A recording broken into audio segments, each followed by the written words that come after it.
really hard to tell a story after somebody plays a song. Music is so much better than reading. There are a few things I am really proud of, or that at least I've really boasted about in my life. They are in no particular order. My ability to pinpoint most non-Pacific Island countries on a map, my mid-range passing ability with a soccer ball, my Indian accent, my Scottish accent, the time senior year of high school that Miss Murkowski called me, not Jeremy, my best friend in our eventual valedictorian, the most erudite of writers in front of our entire English class, and the fact that I had not thrown up since March 22nd, 2004. For over a decade, I clung to this streak like a child to the time they held their breath longest underwater. Not throwing up like smacking a golf ball farthest at the driving range or winning a burping contest is a feat for which there is no trophy. The astonishment and adulation of your male brethren, their oohs and ahs and nice bros is your only compensation. But in the immortal words of Robert Frost, as dawn goes down today, nothing gold can stay. And my streak broke early on the morning of January 1st, 2016 at Jairo's house in Fountain City. He had invited a group of us over to welcome in the new year with cheese and wine. We capped the night off with bottles of cheap champagne. Of course, I hadn't eaten dinner. So at 5 a.m., I emerged from underneath the frozen blanket his wife had covered me in after I'd passed out on their couch and raced to the bathroom, where from my mouth burst forth a bubbling Red Sea of regurgitated dairy. I amended the streak that afternoon while lying on the couch eating toasted bread, sipping yellow Gatorade, and moaning in pain. I did the same the next year after eating Chinese fried chicken and drinking Dominican rum with Mickey in Santo Domingo. And in 2018 when I showed up groggy at Patty's house on Diedrich Avenue the morning after my bachelor party. For 14 years, I did not throw up except for alcohol-related illness. I boasted about my nearly impenetrable immune system at bonfires and over beers with friends. The foundation of my boasting was not the non-act of barfing, which I had already succumbed to. It was the control.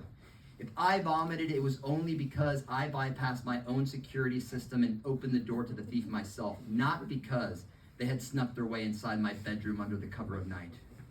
Last February, however, the veneer of control came hurtling to the ground. Only a week before, Haley had told me of how the Swansons had been wiped out by the stomach bug. I listened respectfully, like someone being told about a break-in next door or a fender bender, saying, "Oh gosh, that's terrible, and what a shame," then quickly moving on to the next subject without believing it could ever actually happen to me. For years, I feared no evil, registered no threat. And yet not 5 days later, I was writhing in agony on the bathroom floor, pleading for God's healing touch over my intestines. I texted Haley my wishes for the funeral. I shared the Google Docs with all my writing for her to disperse to the children, the love poems she could reread while she laid in bed a young widow. And at that moment, I wondered if we could stop the entire world for a year and mobilize billions of dollars to fight COVID-19, why had no one tackled the stomach bug yet? Did the government not employ the parents of small children? Had virologists been neuralized, wiped of their memories of being hunched over a toilet, spewing chunks of hamburger patty from their guts? Sorry. I'm visual. With the trauma of last February still at the forefront of my memory, I entered this winter season fully acknowledging my vulnerability. From the first rainy December afternoon when the temperature didn't see 40, I moved in fear and trepidation. I knew that nasty bandit would appear and that I'd be helpless to stop him, but I didn't know the day or the hour that he'd strike. I prayed only that God would equip me to fight back once he did. It arrived just over 2 weeks ago. We'd already overcome both the flu and strep throat by that point, and I'd held firm the longest, watching as they downed my wife and my children, one after the other.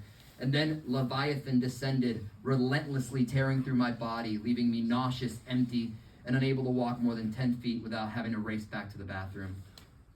The reason I'm telling you this is neither to be graphic nor sensational, because I'm certain you've also endured this blitzkrieg. Whether through your own moral failings or disease, you've all been bent over a toilet bowl and can picture the shape and color and feel the ferocity of your last encounter with the devil. I'm telling you this because of the promises I've made and rarely kept in the midst of these battles. The vows to never again drink brown liquor or eat raw seafood or greasy fried chicken. The prayers, "Oh Lord, if you could just protect me from barfing, I swear I'll be a good boy forever." And then once the haze lifts, I'm stuffing down Weigel sausage biscuits with Malibu rum and Coca-Cola and not washing my hands in public because the bathrooms at work don't have paper towels, just that blowing machine. And there's no one to report me for sliding out the door, fully germed. As I ate from a box of saltine crackers and took tiny sips of water, I told myself if it were in my power to prevent it, I would never hurl again. I would build up a foundation of good health like sandbags to keep back the flood. Why not be satisfied with peanut butter toast or turkey bacon instead of pork? Why Google whether Diet Coke or Coke Zero has more nutritional value if I could eschew both and just drink Kroger brand LaCroix? But just as Jacob grappled God in the desert, so I've grappled with amnesia all my life. My willingness to forget the past and march ignorantly forward has blanked nearly every effort I've made to become a better person. Take, for instance, Sunday mornings. When I leave Redeemer, I feel weightless, so ready to go out into the world unburdened and become a more patient father and intentional husband, to shift my focus from building my brand and growing my salary to building out my kindness and growing in generosity, to complain less and be grateful more, to hope and not despair, give and not take, pray and not scroll. Yet by the time the kids wake up screaming from their naps hours later, the cracks begin to surface. By Monday morning, when I'm at my desk combing through emails and figuring out how to tackle a new week of projects and disruptions, my hopefulness is gone, replaced by stress and anxiety. Essentially, I'm back over the toilet bowl. Just like I wish there were a vaccine for the stomach flu, I wish there were a secret formula for gratitude, a Midwestern sensibility between pride and desolation, a powder I could mix into my oatmeal every morning that would make me take less pleasure in pointless accolades and live without the absolute daily anxiety of getting sick, hurt, or dying. To know there will be good days and bad days, that winter will come, but it will also lift eventually and make way for spring. I sometimes feel like Edmond Dantes in The Count of Monte Cristo, carving into my prison cell the day since I've been free, except I don't just count the days since I last vomited or saw the sun. I go in reverse too, keeping a tally of how many days I've gone to the gym or eaten vegetables, opened my Bible first thing in the morning, or brought an issue to my boss directly instead of texting about it behind their backs. Every day I flog myself, and then moments later I pat myself on the shoulder like a lunatic. My recent illness climaxed with a headache brought on surely by caffeine withdrawal.